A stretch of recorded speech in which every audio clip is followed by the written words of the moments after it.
Assalamu alaikum dear students, I am Anjum Shafiq, your biology teacher for grade 11, and today I am going to discuss the last topic of this chapter, that is hepatitis. So let's move to the classboard. So dear students, we were discussing hepatitis, that is the inflammation of liver.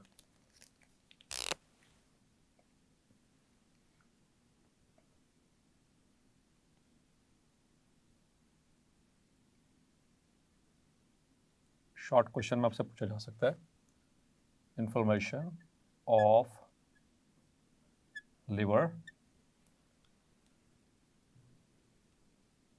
और hepatocytes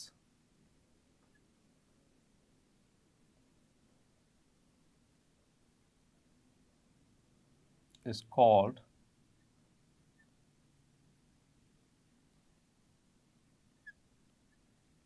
hepatitis. Clear? Now dear students, एक तो याद रखिएगा कि जो hepatitis को हम generally दो मतलब इसकी तरह से क्लासिफिकेशन करते हैं, एक तो वायरसेस की बेस के ऊपर और एक इनकी जो है वो ड्यूरेशन के बेस के ऊपर, सीवियरिटी के बेस के ऊपर भी। क्लियर? तो आमतौर पर जब हम ड्यूरेशन बेस पे करते हैं तो it could be acute hepatitis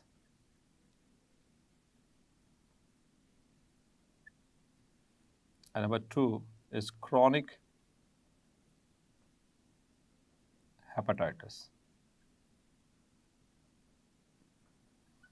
तो एक्यूट हेपेटाइटिस आमतौर पर इसका जो ड्यूरेशन होता है वो कम होता है, शॉर्ट टाइम होता है, लेकिन इसके जो सिम्टम्स की इंटेंसिटी होती है, शिद्दत होती है, वो ज़्यादा होती है एक्यूट हेपेटाइटिस में।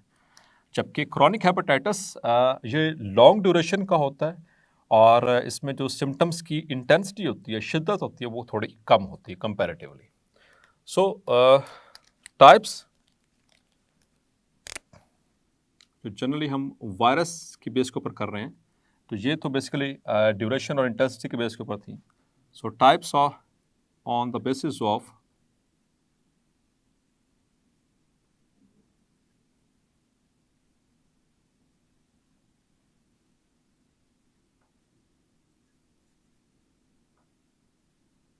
Of viruses.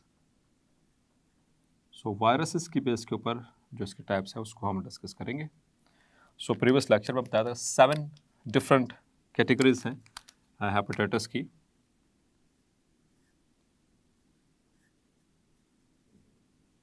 Hepatitis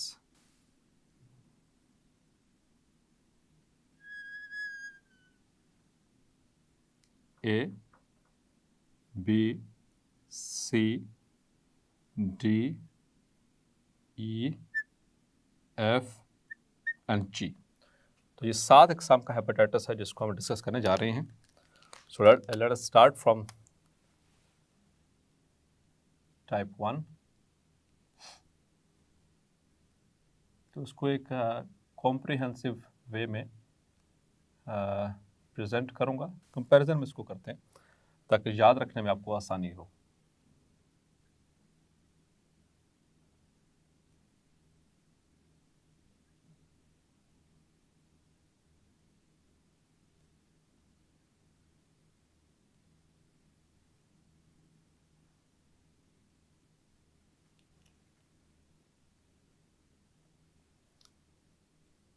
so human brain की एक नेचर है कि इसको जब भी हम चीज़ें कंपैरिजन में करते हैं, कंपेयर करके पढ़ते हैं, वो एक तो वो जल्दी याद हो जाती हैं और दूसरे नंबर पर वो ज़्यादा देर तक रहती हैं।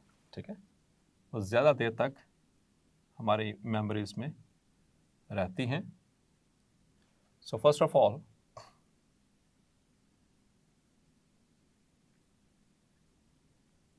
Hepatitis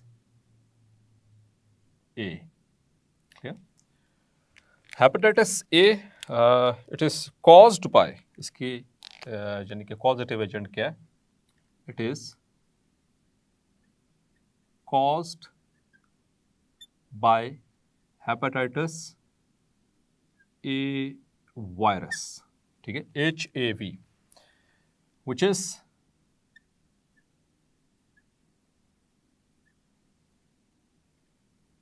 RNA and non-enveloped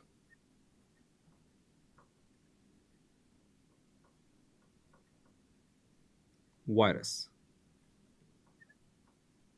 clear? ये इंफॉर्मेशन आपने ज़रूर याद रखनी है regarding the MCQs point of view कि ये आरएनए वायरस और नॉन एनवेलप्ड वायरसेस को एक और भी नाम दिया गया था, आपको याद होगा, that is naked viruses. Formerly पुराने वक्तों में, यानी कि शुरू में इनिशियली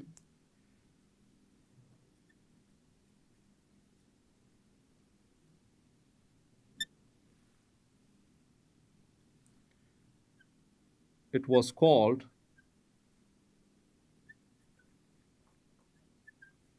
infectious hepatitis।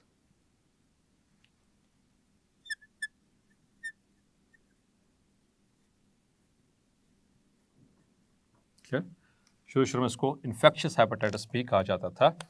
और जहाँ तक इसके ट्रांसमिशन की बात है, so it is transmitted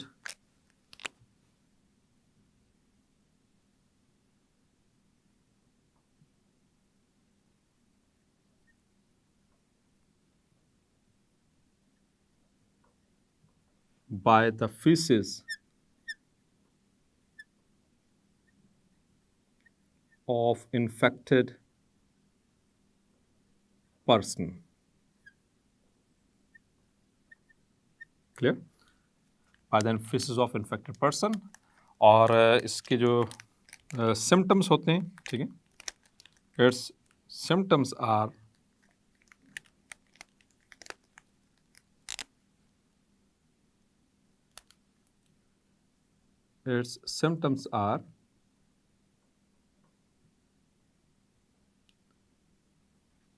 acute, mean के शॉर्ट ड्यूरेशन के होते हैं, एंड माइल्ड, समटाइम्स स्वेयर भी हो सकते हैं, ठीक है, माइल्ड एंड शॉर्ट टर्म, और आम तौर पर ये खुद ही सेल्फ सबसाइड करने की सलाहियत रखता है, and subsides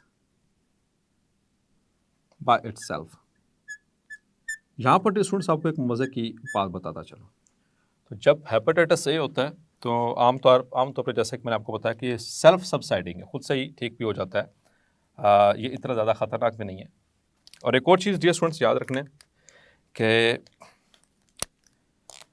genetically engineered vaccine, genetically engineered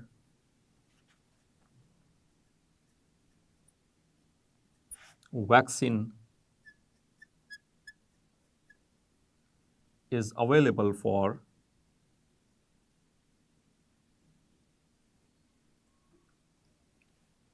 hepatitis A virus।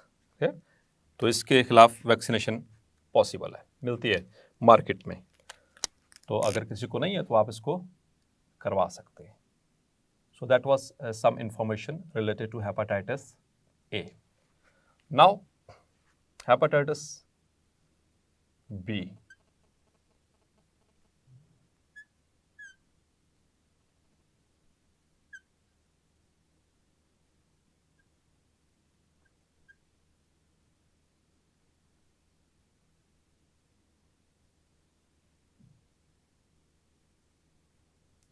So hepatitis B, it is caused by, किस वजह से होता है hepatitis B? It is caused by HBV, hepatitis B virus. Dear students, as far as its genome is concerned, it is DNA virus.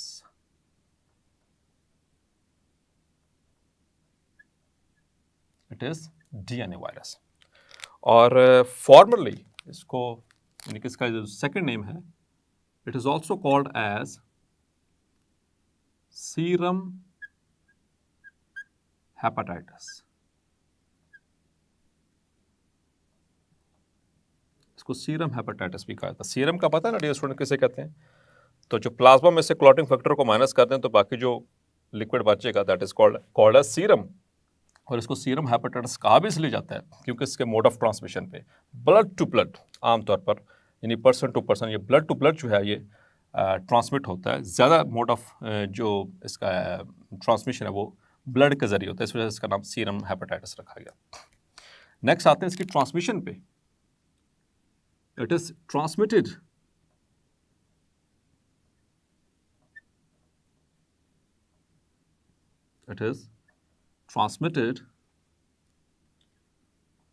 by blood serum number 1, इसी वजह से इसका नाम सीरम हेपेटाइटिस रखा गया। नंबर 2 बाय सेलाइवा यानी थूक के जरिए भी जो है ये फैल सकता है। और बाय ब्रेस्ट फीडिंग, अगर किसी मदर को है और वो अपने बच्चे को दूध पिला रही है तो उसके बच्चे को भी ये ट्रांसफ़र हो जाएगा। सो ऐसी माओं को मना किया जाता है जिनको हेपेटाइटिस बी हो और साथ में एक इससे प्रीवियसली एक डिजीज़ और भी हमने डिस्कस की HIV यानी कि एड्स हो, तो ऐसी माएँ बच्चों को दूध नहीं पिलाया करती, ठीक है, अपने नॉर्मल बच्चों को। सो ब्रेस्ट फीडिंग के ज़रिए। इसी तरह से ड्यूरिंग डिलीवरी, जब बच्चा मुकम्मल तौर पर बन चुका होता है, मतलब कि इसकी डेवलपमेंट मुकम्मल हो चुकी होती है, तो जब वो बच्चा डिलीवर हो रहा होता है, so during delivery from mother to child,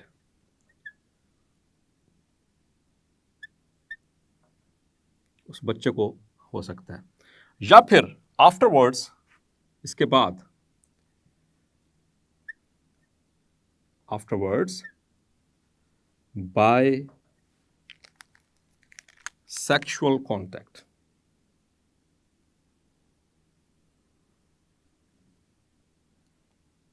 इस वजह से हेपेटाइटिस जो है इसको सेक्सुअली ट्रांसमिटेड डिजीज में भी शामिल किया जाता है। Clear?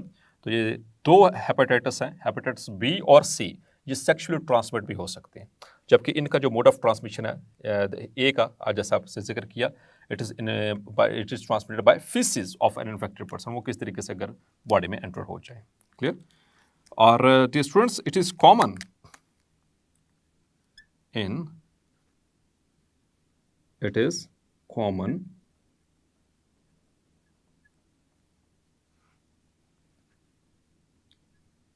in Asia,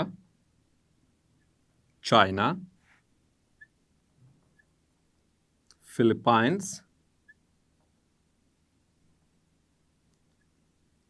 the Filipinos, Africa, and Middle East, मशरिक़े वस्ता। इन कंट्रीज़ के अंदर हेपेटाइटिस बी का जो इन्फेक्शन है ये बहुत कॉमन है, ठीक है।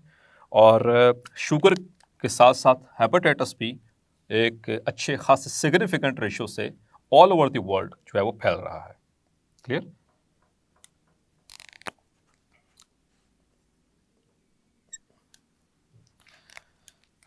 डियर स्टूडेंट्स, अब इसमें एक और चीज़ आपने याद रखनी, इसकी सिम्टम्स में, जहाँ तक सिम्टम्स की बात है, जब ये एक्यूट फॉर्म में होता है और ये सबसे डेंजरस है, ठीक है, और सेकंड मेजर फॉर्म है हेपेटाइटिस की, याद रखिएगा, it is second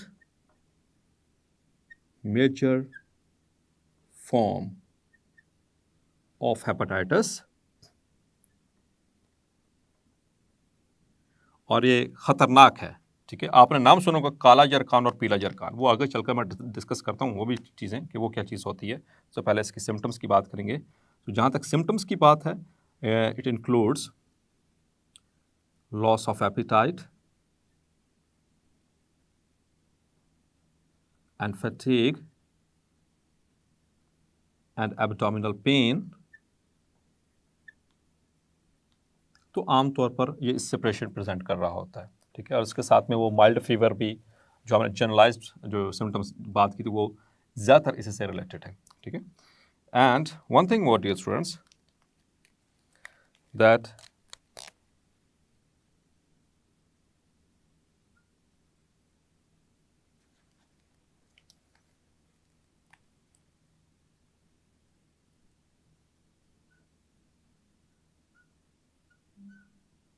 genetically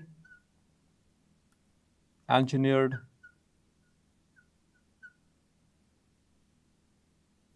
vaccine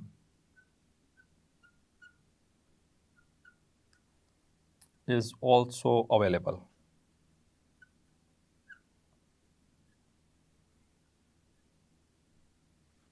for hepatitis B virus. तो इसकी वैक्सीन अवेलेबल है, तो इससे बचा जा सकता है बहुत आसानी से। ठीक है, now coming to the hepatitis C.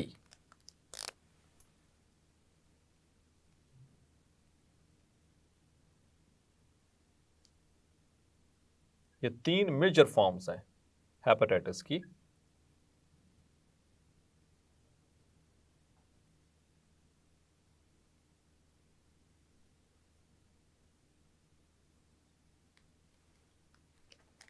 So hepatitis C it is caused by, ये किस वजह से होता है इसका वायरस?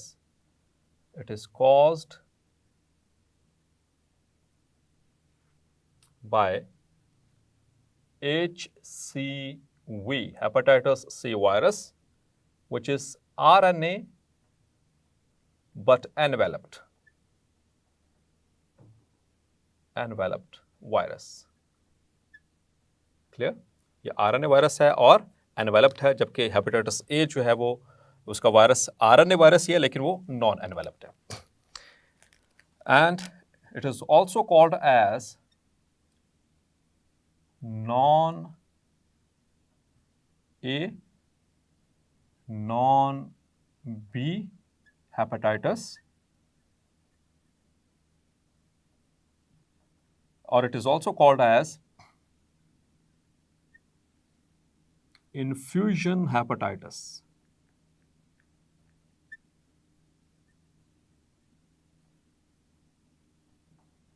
क्लियर? इसको इन्फ्यूजन हेपेटाइटिस भी कहा जाता है।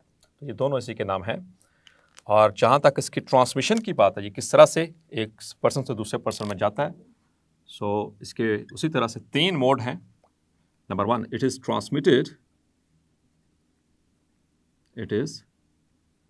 Transmitted by blood.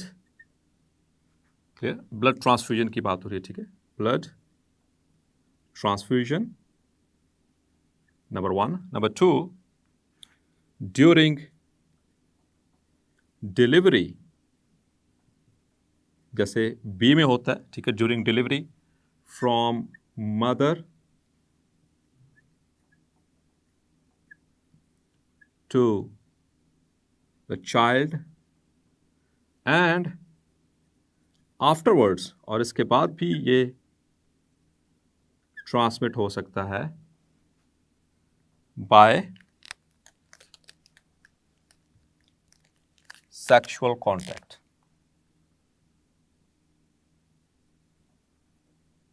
और सेक्सुअल कांटेक्ट किस तरह से? फ्री सेक्सुअल कांटेक्ट, इसके हवाले से मैं प्रीवियस एड्स में भी बात कर चुका हूं कि वो सेक्सुअली किस तरह से ट्रांसमिशन होगी। सेम उसी तरह से जैसे एड्स की ट्रांसमिशन सेक्सुअल कॉन्टैक्ट से होती है, फ्री सेक्सुअल कॉन्टैक्ट से, इसी तरह से इन दोनों की। तो ये आपसे पूछा जा सकता है एमसीक्यूज में कि which one of the following is transmitted by sexual contact. तो उसमें hepatitis A, D, E and B या फिर सी। तो ये 2 ऐसी डिजीज़ हैं, ये हेपेटाइटिस की टाइप्स हैं जो कि सेक्सुअल कॉन्टैक्ट से ट्रांसमिट हो सकती हैं, जबकि ए और ई ये इस तरह से नहीं होती, बल्कि वो फीसिस से ट्रांसमिट होती हैं। क्लियर? और इसके सिम्टम्स आमतौर पर इतने ज़्यादा मतलब कि सिग्निफिकेंट हद तक, मतलब कि वो इतने स्वीयर नहीं होते। No severe symptoms and less dangerous. It is less dangerous than hepatitis A and B, but it often leads to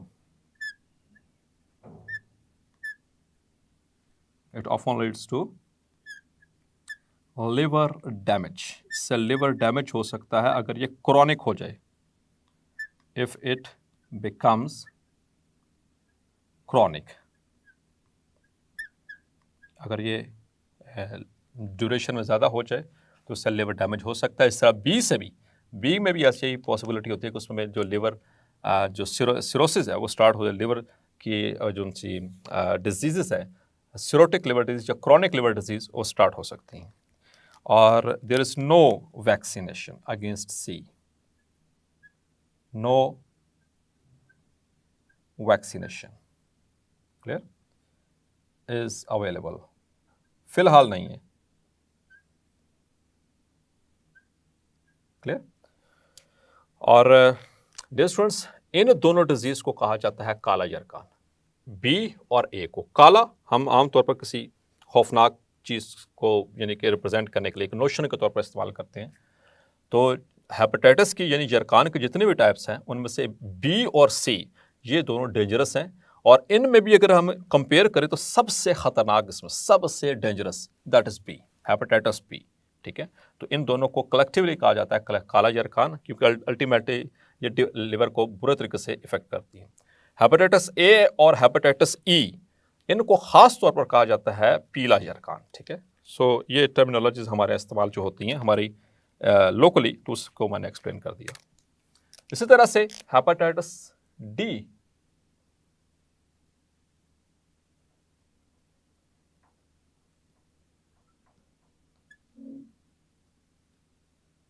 so hepatitis D, it is caused by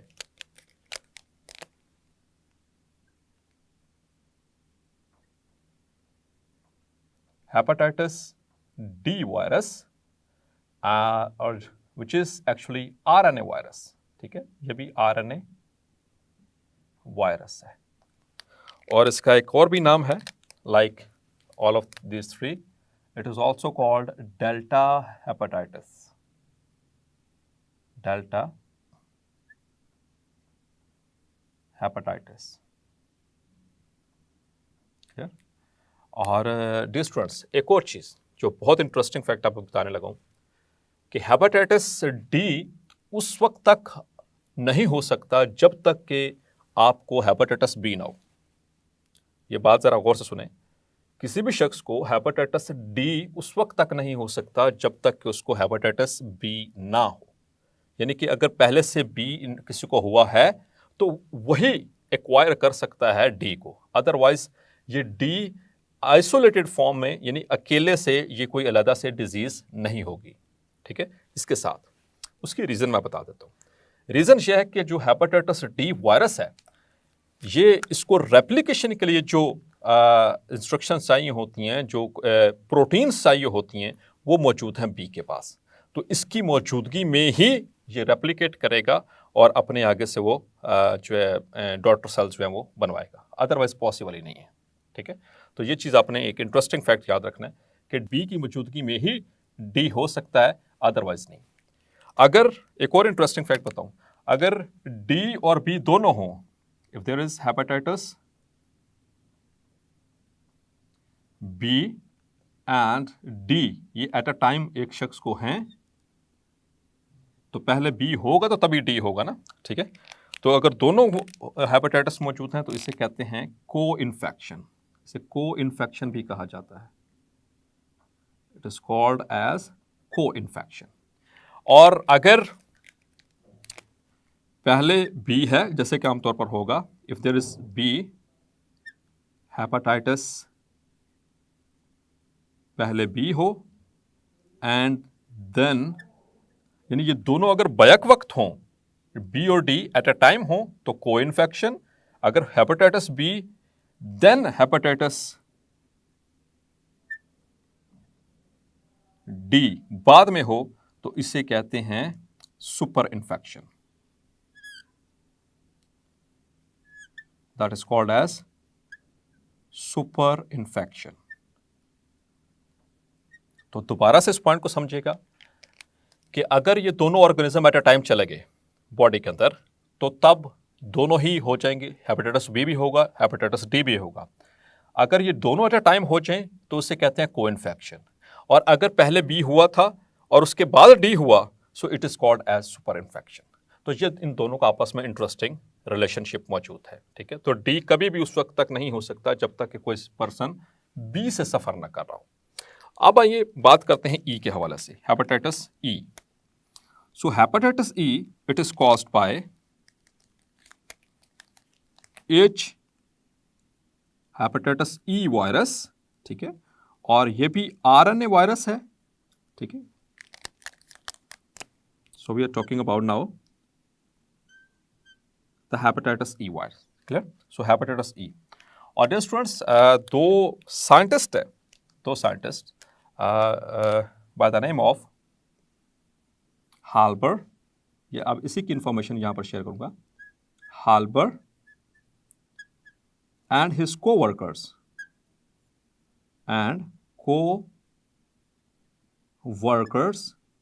in 2001 में, ठीक है, इन्होंने ये साबित किया, उन्होंने ये डिस्कवर किया कि pig might be the source of, that pigs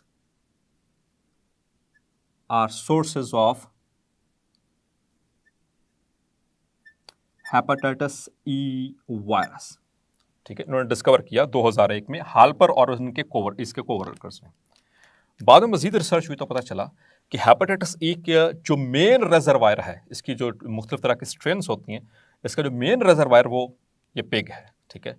तो ये पिग से, और दूसरा pig plus faeces, pigs plus faeces, ऐसा शख्स जिसको ई हो चुका है उसके फीसिस से, और दूसरे नंबर पर पिग से, जो पिग स्लॉटर हाउसेस होते हैं, ये बाहर के मुल्कों में, अल्लाह का शुक्र है, ये हमारे ये बहुत कम यानी कि इसका चांस है, क्योंकि सूअर से हमारा लेना देना बहुत कम है, दूर दूर तक नहीं है। तो जो पिग है ये बेसिकली इसके रिजर्वायर्स हैं।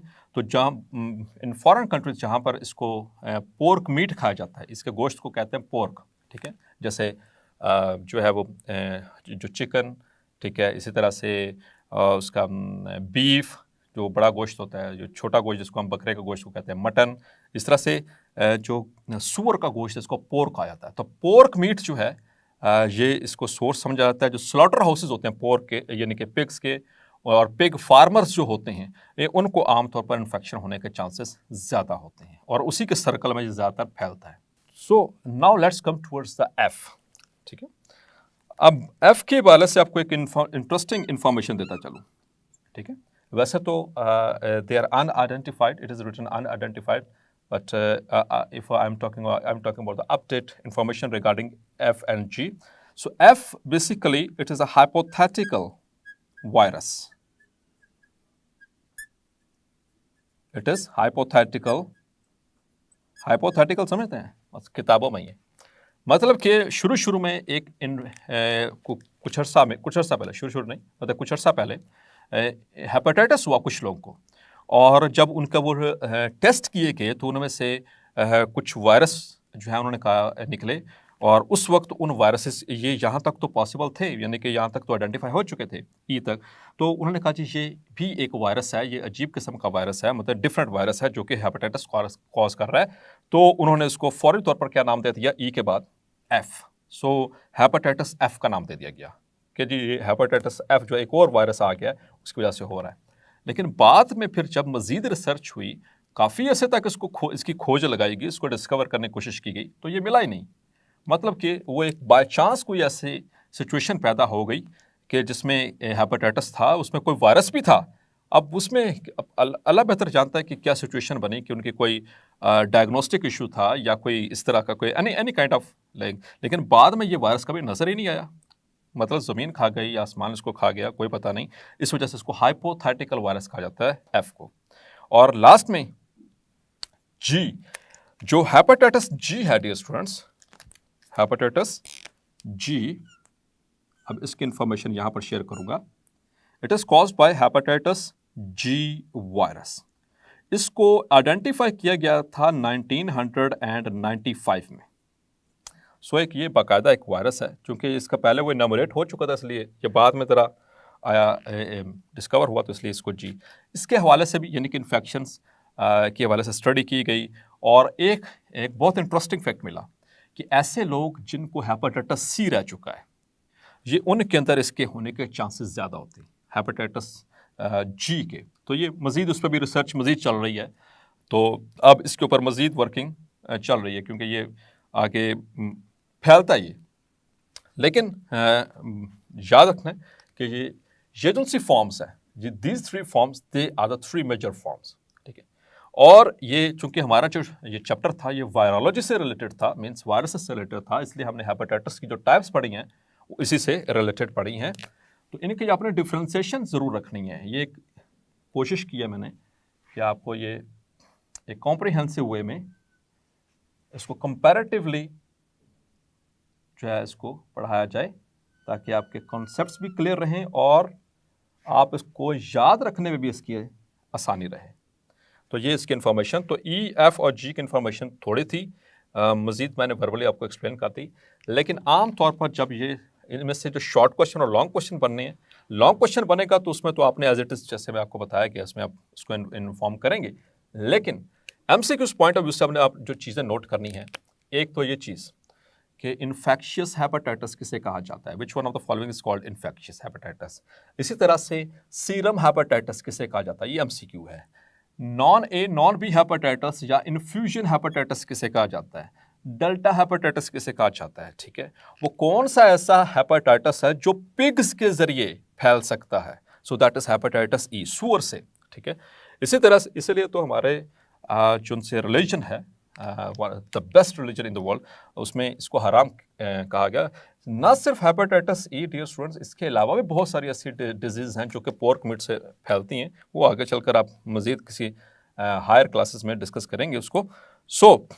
इसी तरह से हेपेटाइटिस इनकी ये बात होगी ई की, और इसमें हाल्बर और को वर्कर्स की जो कौन से सन में इन्होंने इसको यानी कि वो हाइपोथेसिस दिया और डिस्कवर किया कि that pigs are the sources, that is 2001। ये भी एमसीक्यू है, ठीक है।